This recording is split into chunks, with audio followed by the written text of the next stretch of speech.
Everyone looking forward, please. Good morning, Year 11s.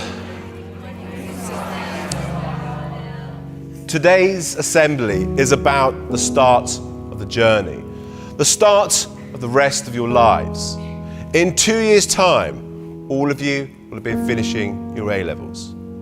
In 3 years' time, you'll be studying across the world, studying at the university of your choice. In 5 years' time, you'll have started your careers. Many of you will be in this room working for the top institutions across the globe. You will then get married. You then may buy a house. In 10 years' time, your life will be set for you. In 15 years, you'll be 30. And from then on, your path in your life will be set.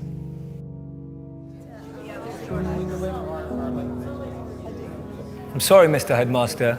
Let me tell you why that approach may fail you. I know people who graduated at 21 and didn't get a job till they were 27. I know people who graduated late at 25 and they found work immediately. I know people who never went to university but found what they love at 18. I know people who found a job straight out of college, making decent money, but hate what they do. I know people who took gap years and found their purpose. I know people who were so sure about what they were going to do at 16 and changed their mind at 26. I know people who have children but are single. And I know people who are married but have had to wait 8 to 10 years to have children. I know people in relationships who love someone else. I know people who love each other but aren't together. So my point is, everything in life happens according to our time, our clock. You may look at some of your friends and think that they're ahead of you, or maybe some of them you feel are behind. But everything happens at their own pace. They have their own time and clock, and so do you. Be patient. At age 25, Mark Cuban was a bartender in Dallas. It took till 32 for J.K. Rowling to be published for Harry Potter after being rejected by 12 publishers. Ortega launched Zara when he was 39. Jack Ma started Alibaba when he was 35.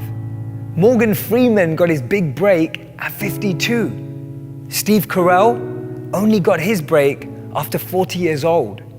Virgin was started by Richard Branson at 34. Getting your degree after 25 is still an achievement. Not being married at 30 but still happy is beautiful. Starting a family after 35 is still possible. And buying a house after 40 is still great. Don't let anyone rush you with their timelines. Because as Einstein said, not everything that counts can be counted, and not everything that's counted truly counts. And this is the most important thing. I want you to be able to create meaningful, purposeful, fulfilling lives for yourselves and learn how to use that to make an impact and a difference in the lives of others. That will be true success.